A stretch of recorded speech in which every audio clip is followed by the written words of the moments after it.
Upon a very close scrutiny of the alleged references to Muhammad in the Bible as a prophet, they absolutely have no relation to the Prophet of Muhammad, nor prophesy his coming. Muhammad is not mentioned in the Old Testament.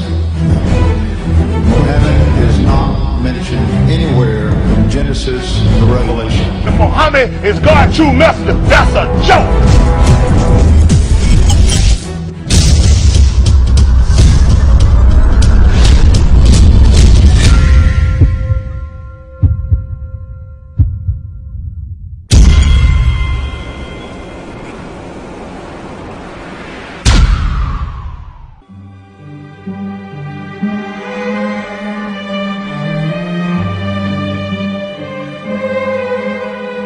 Lo, we inspire thee as we inspired Noah and the prophets after him, as we inspired Abraham and Ishmael and Isaac and Jacob and the tribes, and Jesus and Job and Jonah and Aaron and Solomon, and as we imparted unto David the Psalms.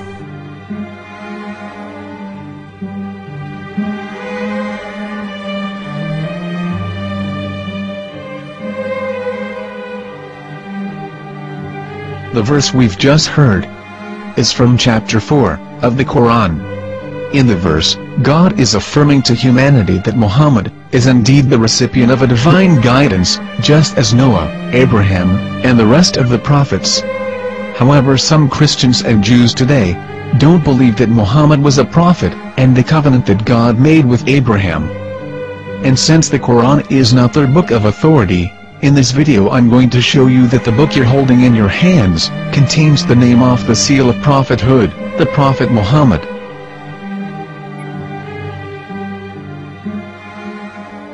As known, the Old Testament was preserved in the Hebrew language. In the 5th chapter of the Shir HaShirim, which is one of the 5 Megillat or sacred scrolls that are part of the Hebrew Bible, or for short the Song of Solomon, as Christians know it today. That chapter is discussing someone. Jews will say it is discussing Solomon, while Christians will say it is discussing Jesus. Considering this is the Songs of Solomon, it would seem logical that it is discussing Solomon. The verses, describing this mystery man, have the narrator's speech conjugated in the feminine, meaning it is a woman who is describing this man. So it is possible that it is one of Solomon's wives discussing her husband Solomon. However, Christians assert that Jesus is being discussed, and that the chapter is describing a man who was not yet alive at that point. A prophecy.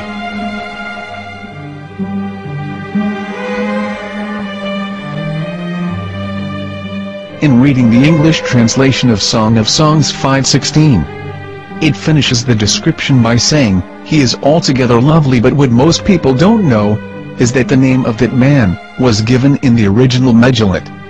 Here is verse 16, and how it is written in ancient Hebrew, before introducing the vowels, in the 8th century. From the Hebrew Bible, on scripturetext.com. Here is the word in question.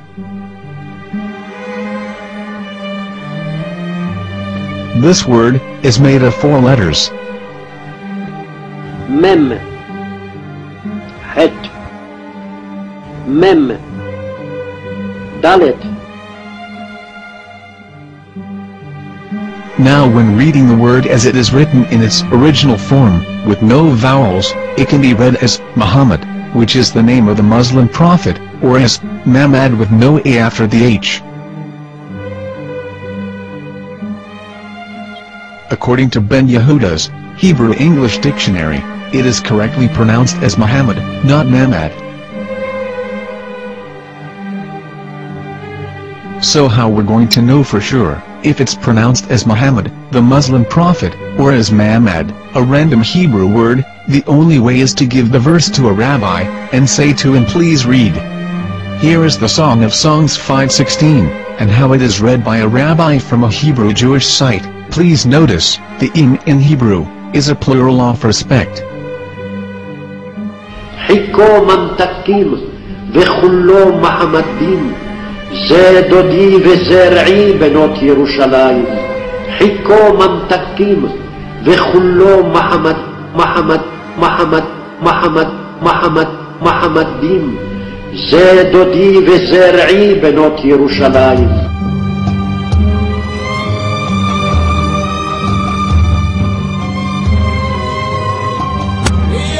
Coming out from the darkness, there are no other gods but God, and Muhammad is his messenger.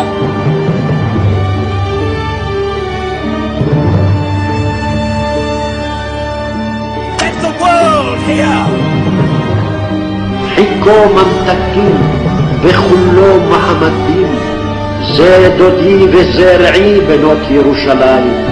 חיכו ממתקים וכולו מחמד, מחמד, מחמד, מחמד, מחמד, מחמדים, זה דודי וזרעי בנות ירושלים.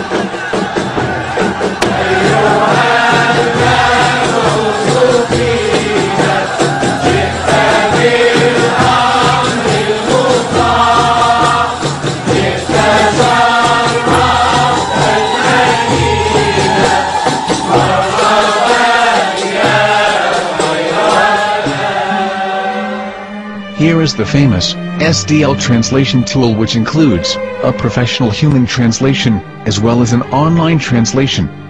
We're going to copy our Hebrew word of the Song of Songs, directly from the Jewish site.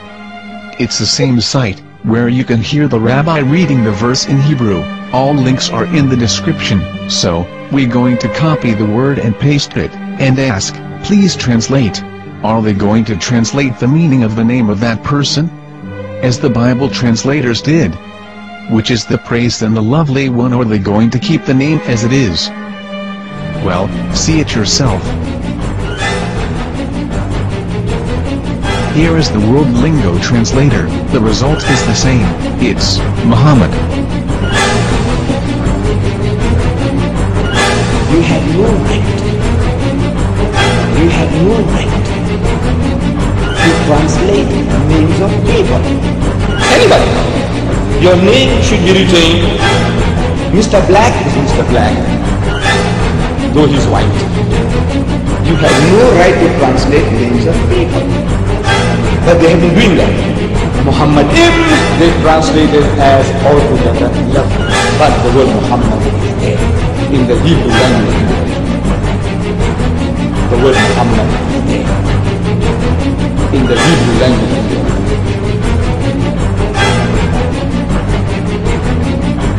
I will tell you a story from my own personal experience. Years ago, I used to spend every Sunday afternoon in a place called Speaker's Corner.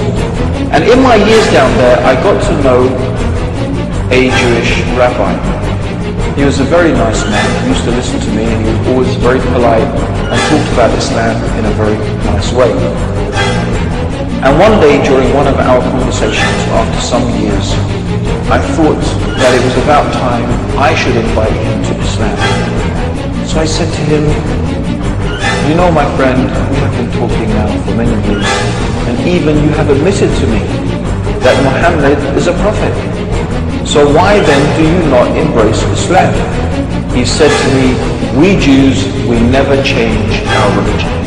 I said, but half of the rabbis of Medina became Muslim. He said, that is true, but still, we Jews never change our religion. I thought, what can I say to him? He looked at me and said, listen to me, my friend. God sent to us a prophet Moses, and we didn't even listen to him. Do you think we're going to listen to another prophet after him? From another tribe? From another people? When he said that, I had nothing left to say. He knew that Muhammad was a prophet. In fact, another rabbi also came up to me and he said to me, we know Muhammad is a prophet, and he quoted to me a passage from the Bible